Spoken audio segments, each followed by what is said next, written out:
So here comes the second part of the video. We shall just do the problems now. So question 9. Consider two x-bar distributions corresponding to the same x distribution. The first x-bar distribution is based on samples of size n equals 100 and the second is based on n equals 225. Which x-bar distribution has smaller standard error? So this is a pretty common question. Let's go over that. So the situation is like this. So there is a mu and there is a sigma. These things are not changing. So just a second, sorry. So there is a mu and there is a sigma. These things are not changing. Now what they're talking about is there is a smaller value of n and there is a bigger value of n. So in this example, it's like n equals 100 versus n equals 225. So we obviously know that x bar follows normal with mean, mu, and standard deviation sigma by square root of n. That's what CLT tells us. By the way, n bigger than equal to 30, that's satisfied. You can check obviously. And also let me mention that standard error, that's a term you will be hearing. That's just sigma divided by square root of n. Alright, now what they're trying to talk about is, suppose, let's go over this. So if n is bigger, then sigma by square root of n is smaller. So this whole question is about that. If n goes big, then square root of n, that's also bigger, and square root of n is in the bottom of this fraction. So if the bottom of a fraction goes big, the fraction goes down, right? So for a fraction, there's a top, there's a bottom. If the top remains the same, but the bottom goes big, then the fraction becomes smaller. So that's what I'm saying. If n is bigger, sigma by square root of n is smaller. And that's what that's what this question asks. So they're asking which x-bar distribution has a smaller standard error. So simply say that n equals 225 has smaller standard error. Once again, standard error is the guy sigma by square root of n. Alright. So now let me show you a video. So, sorry, not a video, a link.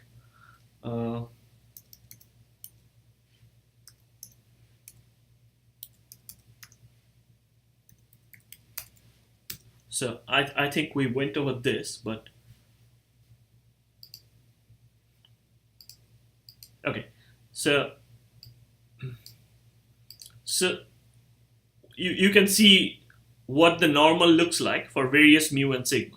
So for example, if we keep the standard deviation fixed and change mu, then if we take mu to the left, it goes left. If you take mu to the right, it goes right. I mean, that's it, because it's centered around mu. So if you move mu to the right, it shifts right. If we move mu to the left, it shifts left. I mean, that's kind of pretty obvious. But if you change the standard deviation, what happens? So if you make standard deviation go bigger, it becomes more flat. If you make standard deviation smaller, it will become skinny. So standard deviation small means skinny. Standard deviation big means flat. All right. So also let me add this.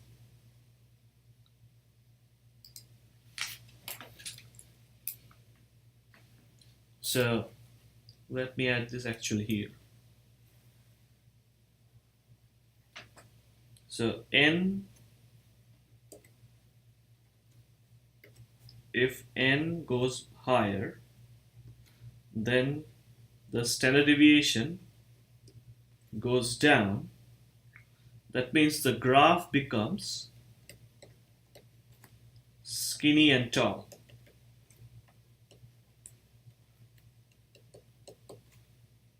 If n is bigger, the standard deviation goes down and the graph becomes skinny and tall. All right. So we'll use this. We'll make good use of this.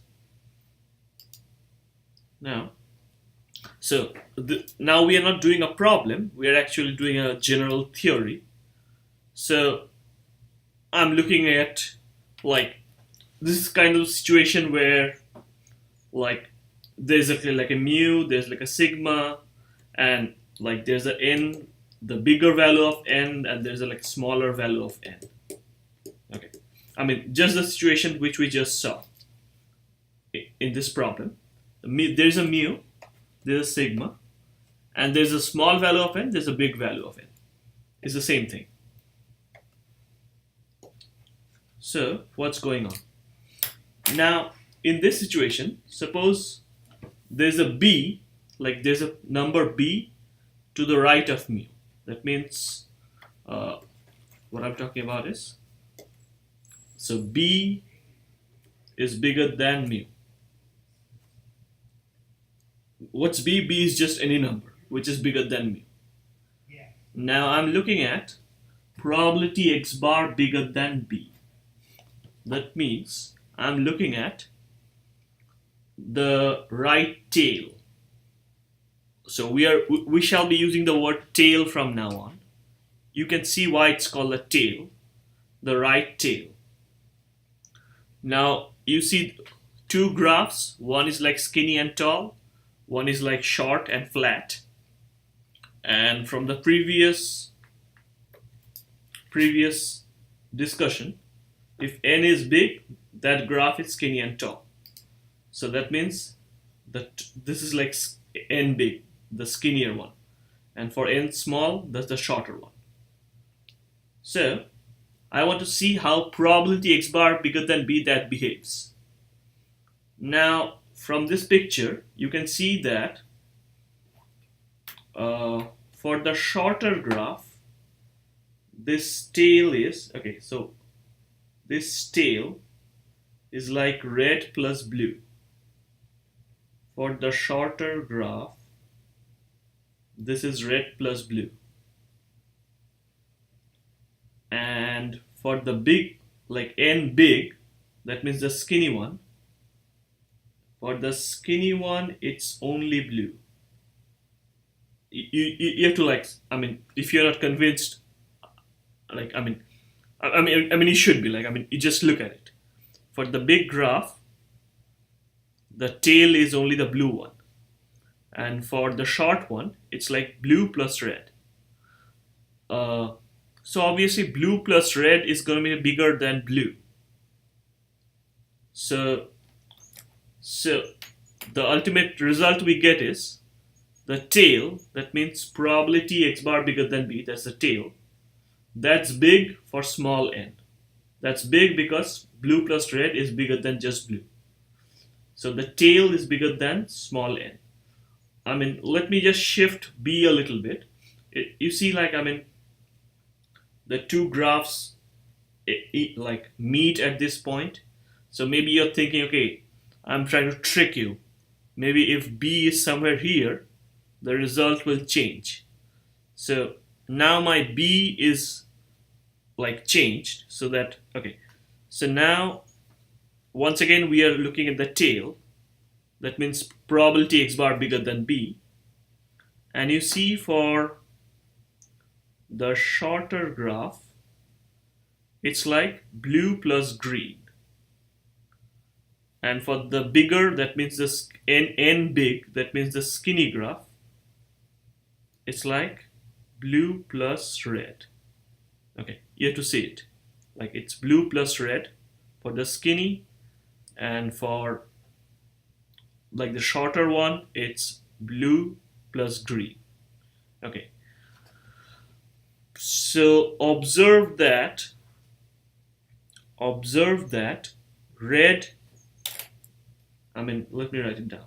So red is smaller than green. You can see it from the picture.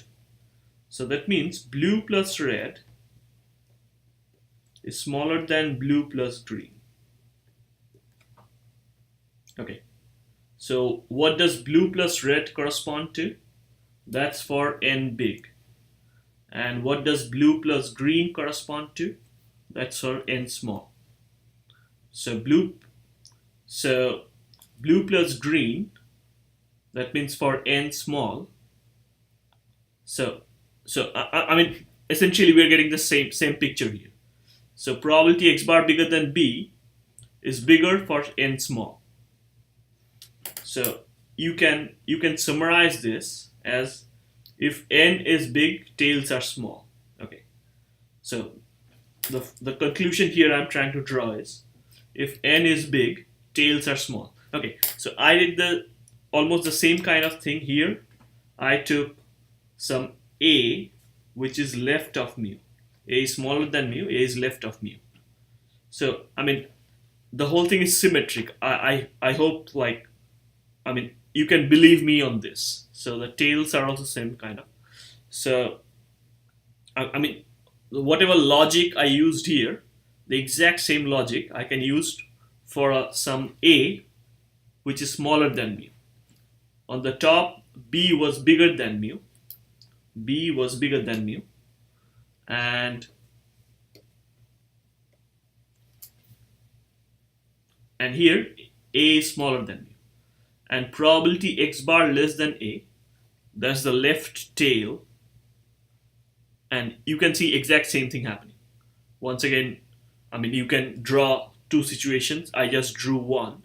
Two situations like this, I just drew one of them, but the same conclusion will hold. If n is big, then tails are small. Okay. Now let's look at the middle probability. What's the middle probability? So that means probability x bar is lying between a and b.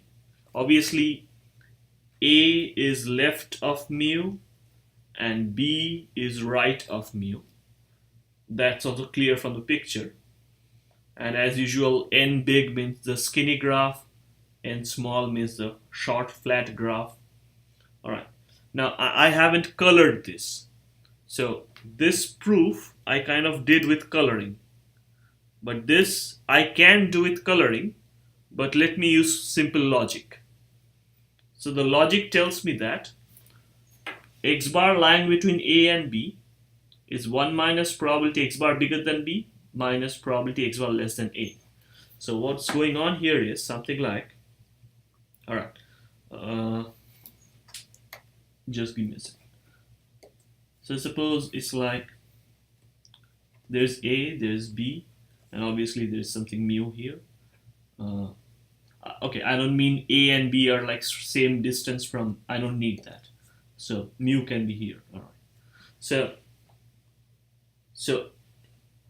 probability x bar lies between a and b. That means we are talking about, suppose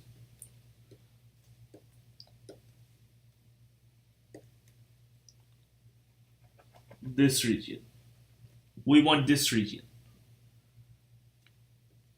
And the other two regions are, this is the right tail, and say like this is the left tail. Alright. So the left tail, the right tail, the left blue tail, the right red tail, and the middle green region, they make up the whole thing, right? Everything to the left is blue, everything to the right, the green, sorry, everything to the right, that's the red part, and the middle green part. So they make up the whole thing. And total probability should be 1. So, so total probability should be 1. That means probability of left tail plus probability of middle region plus probability of right tail. That should be 1. If that's the case, then, but I want only this part, then I can take this on this side of the equation and also this on this side of the equation. Okay. So that's what I did.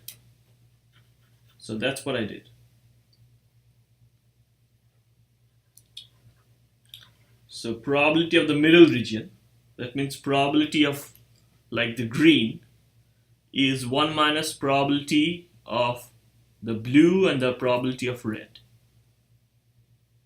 So I hope I was clear. Like, I hope I explained what's going on here. So now we know that if n is big, tails are small. So this is the right tail, this is the left tail. If n is big, this guy is small, this guy is small. They are both small. If they are both small and you take negative, then 1 minus this, that's like big. So, because, I mean, that's like basic logic. So look at this one. 1 minus probability x bar bigger than b and x bar less. So the right tail and the left tail. If the right tail and the left tail both are big, then 1 minus right tail minus left tail. If right tail and the left tail both are small, then 1 minus right tail minus left tail, that will be big. So because it's like negative, so I mean, if a number goes big, then the negative number goes small. Like, I mean, if like 7 is bigger than 5, then minus 7 becomes smaller than 5, minus 5. Like, if you take negative, the opposite happens. That kind of thing. So this guy, smaller, if this guy goes smaller, then 1 minus this, that goes bigger. I mean, 1 remains same. So all in all, if n is big, this middle region is also big. So, and that's what I wrote here. If n is big, the middle portion is big. So if you remember these two rules, you will be kind of good with all these kind of problems. I mean, you'll see, like,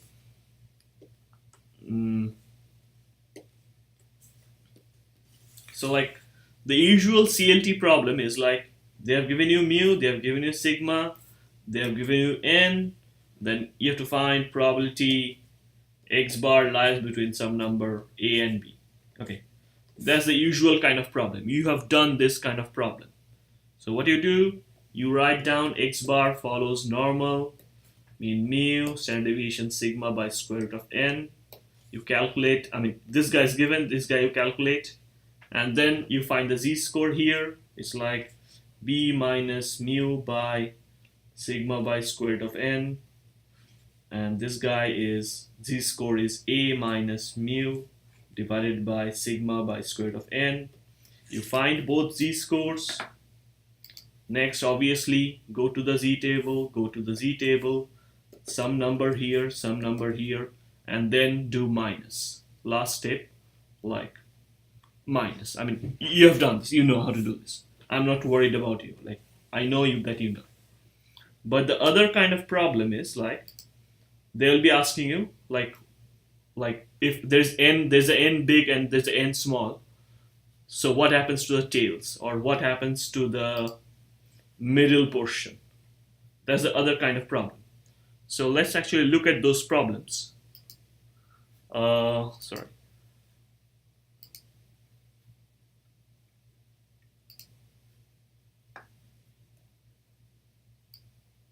Let's look at, for example, okay, 11a. So question 11, basically. So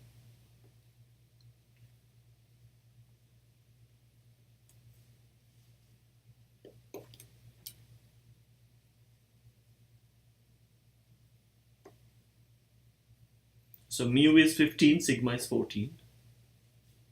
Mu is 15, sigma equals 14.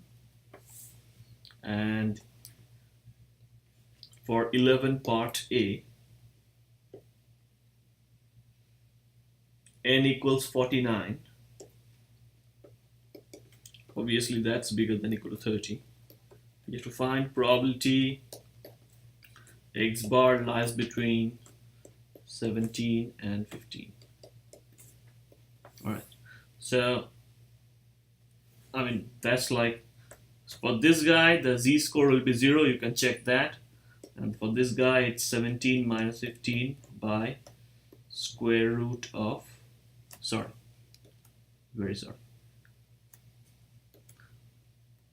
sigma by square root of n. So 17 minus 5 is 2, square root of 49 is 7, so 14 by 7 is also 2, so that's 1. So if I look at the z table, it's 0.8413.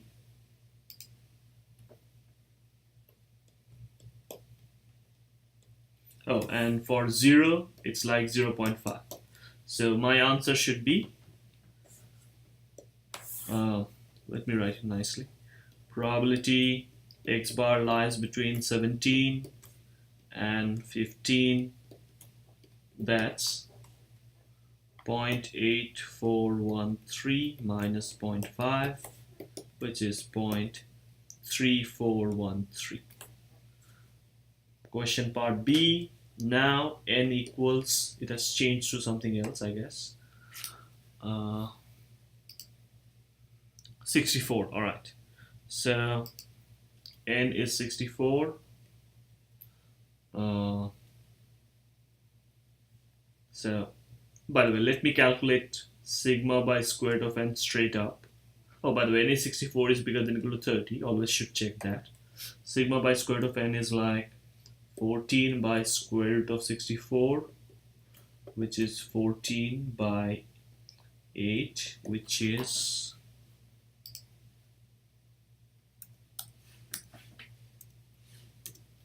1.75. All right. Okay. So now probability x bar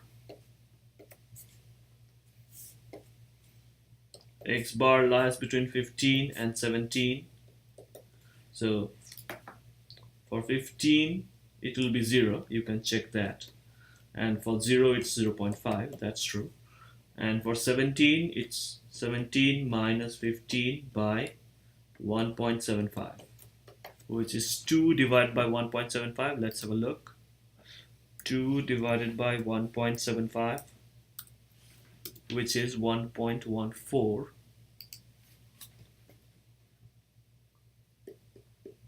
And for 1.14, the z table shall give me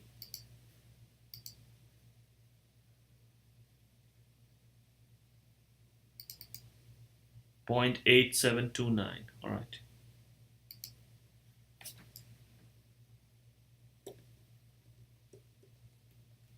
So probability, I mean, let me write it here. This probability is 0.8729 minus 0.5, which is 0.3729.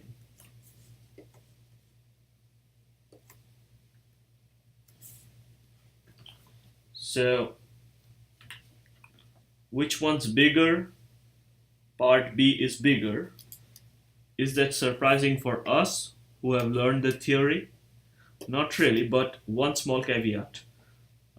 It was like we were speaking about probability x bar less than b and bigger than a and stuff like that. So here b is like 17 and a is 15, but 15 is actually, okay, so what I'm trying to say is 15 is actually mu. That sounds like bad. Maybe your theory will break down, but it won't. So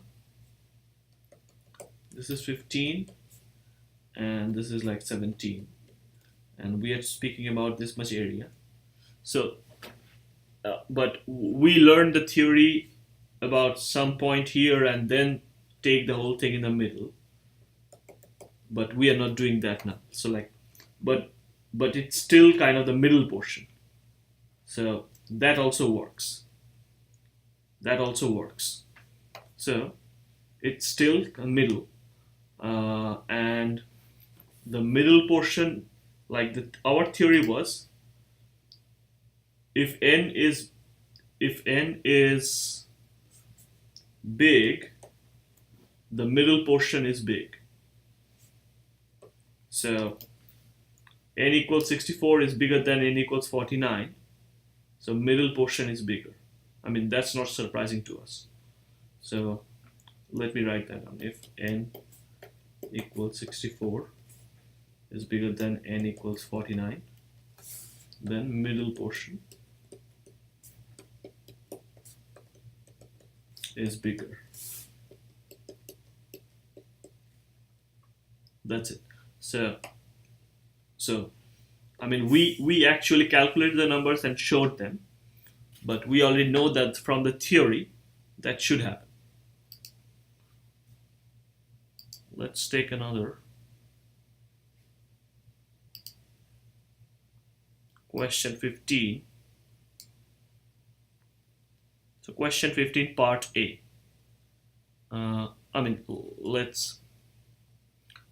me read the question. Let x be a random variable that represents the level of glucose in blood, ...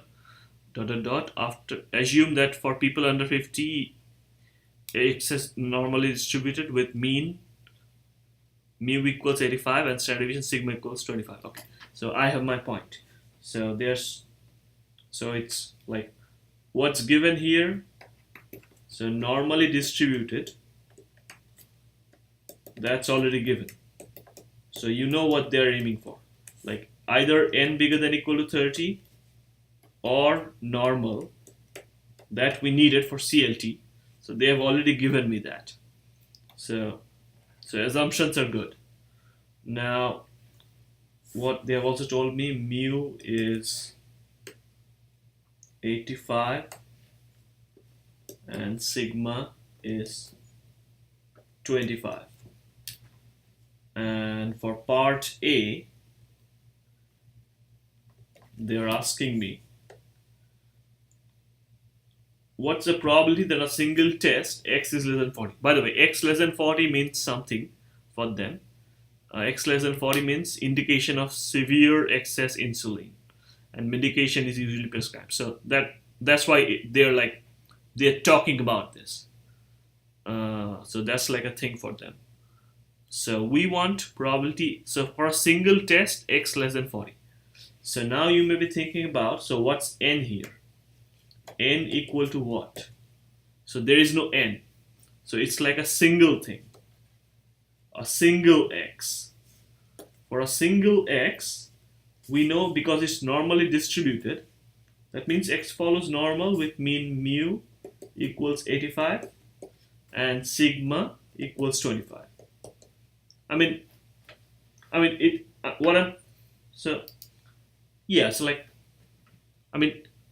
It's a single x and x follows normal. They've told me that.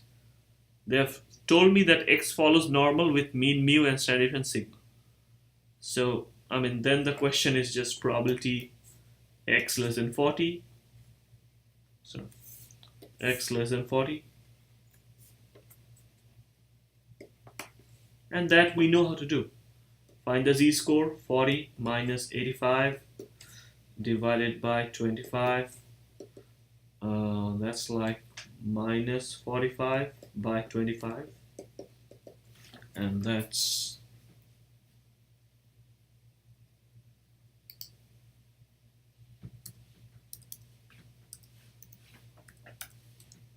minus 1.8. And for minus 1.8, the probability shall be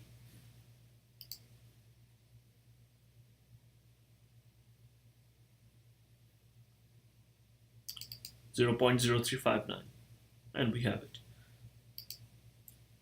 So this probability is 0.0359.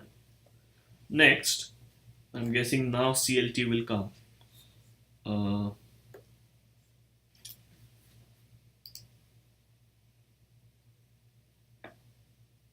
Suppose the doctor uses the average X bar for 2 tests taken. So now they're talking about n equals 2, and they want X bar less than 40. Look, here it's X bar less than 40, here it's like X less than 40. So, I mean, that tells you. So here n equals 2, they want to find probability X bar less than 40. Obviously, normally distributed, so assumption satisfied.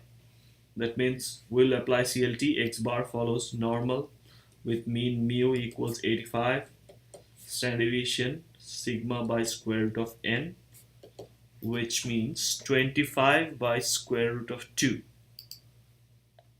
25 divided by square root of 2, which gives me 17.6776. All right.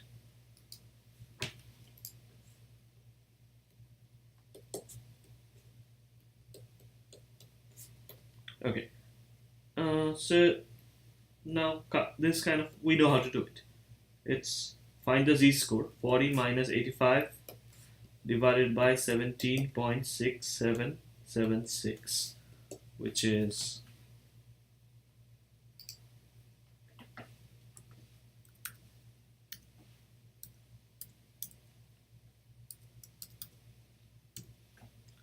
minus 2.55.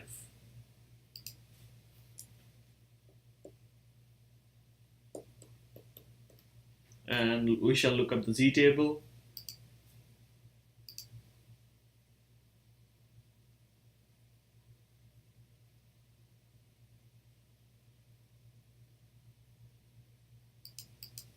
That's the value we want, 0.0054.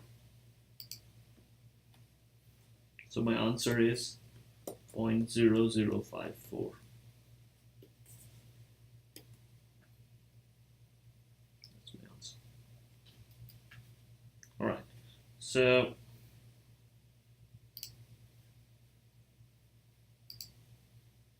okay, for part C and part D, they want you to do the same thing for n equals 3 and n equals 5.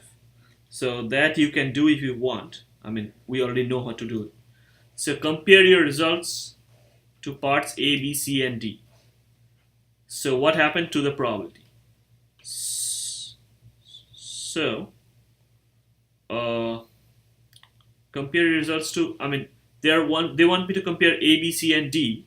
Let me just compare B, C, and D. I mean, okay, so this is something I didn't want to speak about, but they want me to say this thing.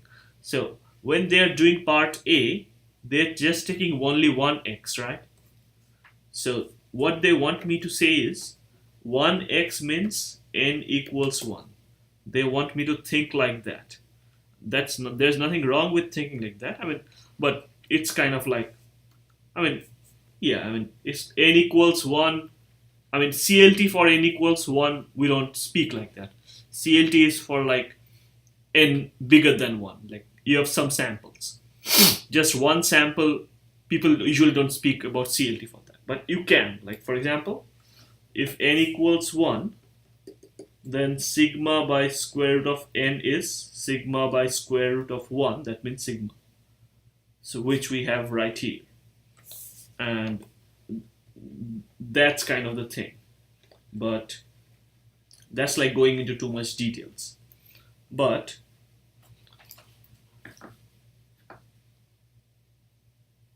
by the way, I mean, you can see like this probability is bigger than this probability, and for part, so what you will see is A, B, C, D. Okay, so for A, the probability will be bigger than part B, will be bigger than part C, will be bigger than part D. If you do the calculations, you will see that. But is that really surprising for us? Let's check our theory. Our theory tells us that if n is big, tails go small, which perfectly matches here. So from A to B to C to D, n is going bigger. N is going from 1 to 2 to, I guess it was 3 and 5. See, n equals 1 for part A, for part 2 it's 2, here it's 3, it's 5. So n is going bigger, and these probabilities are going smaller, smaller, smaller, smaller. Starting from h goes smaller. So I mean, it matches with our theory, yes. If n is big, tail is small. N is bigger implies tails are smaller. It's a left tail. It's like less than 40. I mean, here it's like 85, and here it's 40, and they want the area left of 40. So it's a left tail, and we have it. The left tail, if n is going bigger, the tail is going smaller.